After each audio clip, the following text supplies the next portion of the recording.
Bonjour Saliha. Bonjour Françoise. Nous voici installés un moment sur cette terrasse au centre Ayur Yoga Academy. Et merci de nous accorder un peu de ton temps pour échanger sur ta cure. Donc tu es en train d'effectuer ici dans votre centre. Est-ce que je peux te poser quelques questions sur ta cure? Bien sûr. Alors peut-être tout d'abord, qu'est-ce qui t'a amené à décider à faire une cure ayurvédique de 1 mois? C'est vraiment une longue cure. Tu es aux 3/4 maintenant. Qu'est-ce qui t'a amené à te décider à venir ici? Eh bien, il y a déjà quelques années de ça, j'ai connu un traumatisme assez grave. Il y a 6 ans, j'ai perdu un enfant subitement. Et bien sûr, quand on vit des choses pareilles, on essaye de trouver de l'aide, on essaye d'être épaulé au mieux, que ce soit par des amis, la famille ou par des médecins. J'ai essayé en vain de trouver un équilibre pour pouvoir m'en remettre et j'ai jamais trouvé cet équilibre-là. Un jour, une amie qui, elle, est d'origine indienne et elle pratique le yoga à un haut niveau, m'a proposé un stage pour pouvoir émotionnellement un petit peu faire sortir tout ce qui ne pouvait pas sortir parce que je n'arrivais pas à le faire. M'a proposé un stage d'1 semaine de yoga, méditation, respiration. Alors ça m'a permis de voir qu'avec rien que le contrôle de la respiration, on pouvait dépasser des stades de panique, des stades d'angoisse terribles. Et c'est ce que j'avais. Donc la pratique de la méditation respiratoire ou du yoga respiratoire m'a permis de me maîtriser à un moment donné où j'avais l'impression de perdre pied. Alors ça a fonctionné un petit temps. Et puis je me suis rendu compte que c'était quand même un style de vie, une hygiène de vie qui n'était pas donné qu'il fallait avoir de l'énergie pour pouvoir pratiquer cette hygiène de vie-là, parce qu'à côté de ça, je devais manger végétarien, je devais faire un peu de sport, etc., pour que ça puisse être bénéfique. Mais la vie dans laquelle je vis actuellement, c'est une spirale sans fin. Et donc, il est plus facile d'aller chez son médecin généraliste, de demander des comprimés quand on ne dort pas, de demander à la psychologue une séance ou deux quand ça ne va vraiment pas. Mais la problématique est à ce moment-là traitée de manière morcelée. C'est-à-dire, on ne va pas voir le problème en gros, la tête et le corps, mais on va voir la tête ou le corps ou la tête. Et parfois, il faut qu'on aille bien dans la tête pour pouvoir aller se faire soigner, par exemple, les douleurs symptomatiques du corps, et l'inverse aussi. Donc, j'ai eu 3 placements en psychiatrie, de chaque fois 3 semaines, à un moment donné où je ne pouvais plus du tout rien gérer ni maîtriser, où j'avais plus du tout de sommeil non plus. Et ça m'empêchait de récupérer d'un point de vue énergétique, d'un point de vue, physique, mais aussi d'un point de vue de se dire que je peux m'en sortir, d'un point de vue espérance, d'un point de vue, je ne sais pas comment expliquer ça.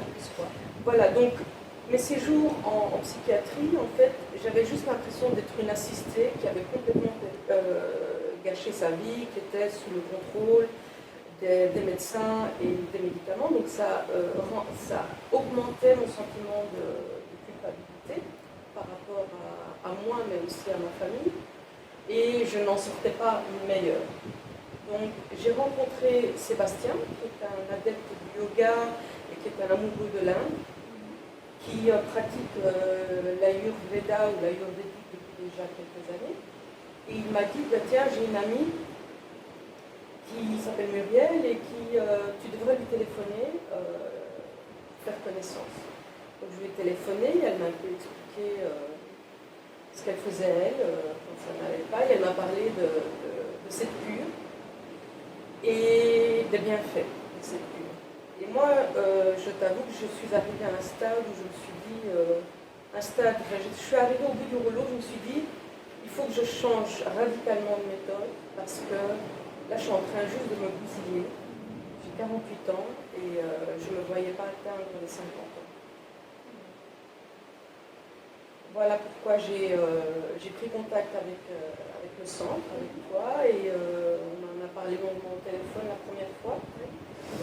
Et c'était 7 mois avant ma venue ici. J'ai dit à mon mari, voilà, j'ai trouvé une possibilité d'essayer autre chose. Alors lui, il était complètement partant parce qu'il désespérait de me voir accumuler des défaites d'un point de vue santé. Et puis il m'a dit, ben, on n'a rien à perdre. Donc on met ça en route. Et donc je disais, tu as choisi de faire une cure d'un mois, vraiment une grosse coupure, loin de ta famille, loin de tes enfants. C'était un vrai engagement de ta part, vraiment que tout le monde peut reconnaître. Et maintenant tu en es à la fin de ta 3e semaine, hein, il te reste encore une semaine. Est-ce que tu peux nous dire un petit peu, un peu plus sur ton parcours ici, les soins que tu as faits, peut-être les changements après 3 semaines que tu sens, sachant qu'une cure, on sait qu'on a les résultats du cure ayurvédique un mois après le retour, donc tu es encore loin d'avoir atteint ce que tu vas atteindre. Mais peut-être nous parler un peu de ton expérience ici déjà, de tes soins, l'accompagnement médical, etc. Tes journées ici après. C'est assez surprenant. Moi, je ne m'y attendais pas du tout. J'allais vers l'inconnu, je l'avoue. Je suis arrivée ici vraiment comme si j'avais échoué quelque part, donc en me disant, voilà, je me donne à vous complètement, je ne sais pas ce qui va m'arriver, je ne sais pas comment je dois me comporter, je vais voir au jour le jour, on n'avait pas de programme, j'ai demandé le premier jour s'il y avait un programme, on m'a dit non, il faut juste se laisser aller, et c'est ce qui m'a permis en fait de pouvoir apprendre à lâcher prise, parce que souvent on me parle du lâcher prise, la prise de conscience, du moment présent, etc. Mais pour moi, ça ne me parlait pas tout ça, parce que j'étais dans mes occupations. Ici, je suis loin de chez moi, très très loin, en Inde. Je suis loin de ma famille, je suis loin de mes tracas quotidiens, je suis loin de mes soucis de boulot, etc. Et donc, je me suis retrouvée face à moi-même, à me dire, ben, Salia, ici, il n'y a pas de télé, il n'y a pas d'ordi, tu as Internet un petit peu de temps en temps. Donc, il faut vraiment que tu te retrouves intérieurement. Et donc, effectivement, il y a les soins on va dire, qui occupent la plupart de la journée, parce qu'après le soin, il faut se reposer aussi, c'est quand même assez intense. Il y a la variété des soins qui nous permet aussi de ne pas s'ennuyer. Il y a les délicieux plats végétariens qui sont préparés par l'équipe culinaire, qui nous font en fait apprécier le moment. Et en même temps, ce qui est intéressant et important, c'est de se dire que non seulement on se fait du bien, on est dans un cadre paradisiaque, et en plus on va revenir encore mieux, encore plus renforcé d'un point de vue énergétique, d'un point de vue mental, et on se dit qu'on est à peine au début de ce qui va encore plus nous arriver d'un point de vue positif. Et donc ça, c'est que des choses qui vous donnent la pêche, qui vous donnent l'énergie, et qui vous donne envie d'aller plus loin dans cette quête-là. Donc là, moi, je suis dans une quête, je ne dis pas spirituelle, mais je suis dans la recherche de mes ressources propres, de mes propres ressources, pour pouvoir me régénérer. Et tu as apprécié ces soins parce que ce n'est pas toujours du massage de détente comme on l'entend chez nous. Hein. Les soins ayurvédiques sont difficiles. Parfois, on te tape avec des pochons, on t'inonde d'huile chaude. En fait, ce n'est pas toujours forcément agréable pour tout le monde, hein. C'est pas comme ça qu'on peut l'imaginer en Europe. Est-ce que pour toi ça a été difficile ces soins ou ça a été quelque chose d'agréable? Moi ça a été agréable. J'ai été en Europe une fois, j'ai essayé un soin massage dans un spa. Le massage n'a pas duré 2 minutes tellement je souffrais de douleur. C'était un massage anticellulite, donc c'était l'horreur. J'ai dû stopper ça après 2 minutes. Et j'appréhendais un petit peu les massages ici, mais tout s'est passé merveilleusement bien. Bon, c'est vrai qu'avec les petites pochettes, on ressent des petits à-coups, mais moi, je pense que j'ai assez de réserve musculaire, si pas autre chose, pour pouvoir encaisser le coup. Mais moi, ça me fait du bien. Ça me fait beaucoup de bien. Et la méditation, le yoga. Oui, j'allais te demander. Tu as pu pratiquer régulièrement le yoga, méditation, en tout cas une fois par jour, peut-être, oui. Tu as ressenti les bienfaits. La méditation surtout. J'ai senti la méditation profonde. Et comme je disais tout à l'heure, bien que tu sois très très loin des résultats finaux de ta cure, hein, qui vont apparaître bien plus tard, qu'est-ce que tu ressens déjà comme changement? Alors psychologiquement, on entend bien que tu es beaucoup mieux qu'en arrivant, mais peut-être déjà physiquement, à l'intérieur de ton corps, comment, ton sommeil peut-être, ton anxiété, est-ce que tu sens déjà des changements? Tout à fait, donc j'ai perdu du poids, donc ça c'est déjà positif. J'ai perdu du fois en mangeant, donc ça c'est agréable de ne pas culpabiliser à se priver de ci ou de là. J'ai pu me reposer, donc je me repose vraiment. Donc, je sens que j'en avais besoin. Le sommeil pour moi, c'est pas encore vraiment le sommeil parfait, mais j'arrive à faire des courtes nuits où j'ai des cauchemars qui se bousculent, donc je suis un peu perturbée de ce côté-là, mais on m'a dit que c'était tout à fait normal, donc mon cerveau est en train de se nettoyer et de mettre de l'ordre.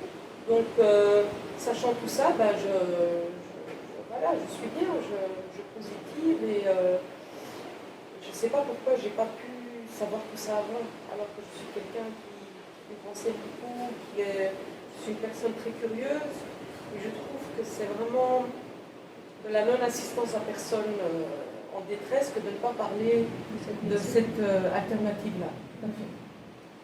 Et on dit que quand l'élève est prêt, le maître arrive. Alors c'était peut-être le bon moment pour toi sur ta route de rencontrer cette magnifique médecine ancienne de plus de 5000 ans, c'est vrai. Hein.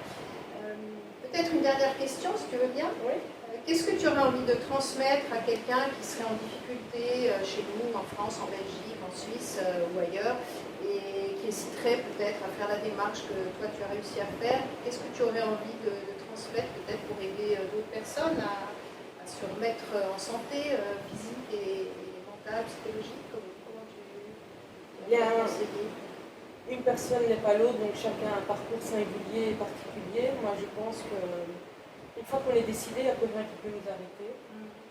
C'est vrai que c'est un voyage qui se prépare, donc on ne prend pas son sac et on se dit demain je vais un mois en Inde, donc il faut se permettre d'accommoder ce séjour-là, mais ça vaut le coup et qu'il faut... je te dis, j'ai préparé ça 7 mois à l'avance, mais c'est passé très vite, mais moi, la perspective de venir ici faire cette cure, eh ben, elle m'a permis de tenir 7 mois. Voilà.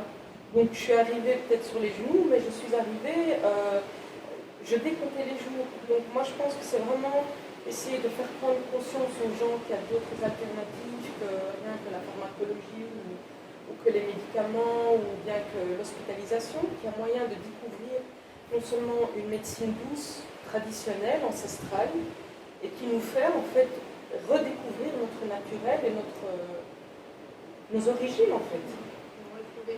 Nous-mêmes. Et moi je trouve qu'il faut vraiment intégrer ça petit à petit dans les mœurs en Europe.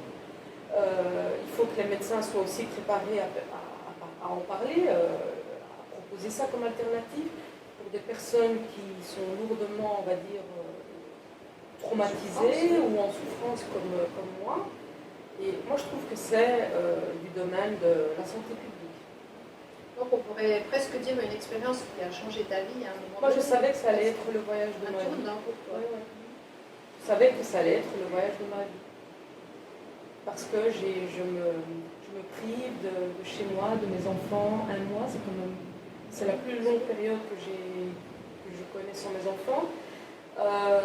Et ça se fait tout simplement, c'est ça qui est merveilleux, c'est que j'en souffre pas, et mes enfants non plus. Donc c'est que c'était vraiment le moment. Et donc je pense que les gens qui prennent conscience et qui ont envie de le faire, ils doivent juste se dire que c'est possible de le faire. Il faut trouver le bon maître qui vous accompagne parce que c'est pas évident. Et moi j'ai trouvé le bon endroit, donc j'y reviendrai. Merci beaucoup Sania, je te souhaite de bien terminer ta cure, encore une petite dizaine de jours, hein, il me semble, une bonne semaine en tout cas. Et merci pour ton témoignage, vraiment qui servira à de nombreuses personnes. Merci à toi. Bon métier. Namasté. Namasté.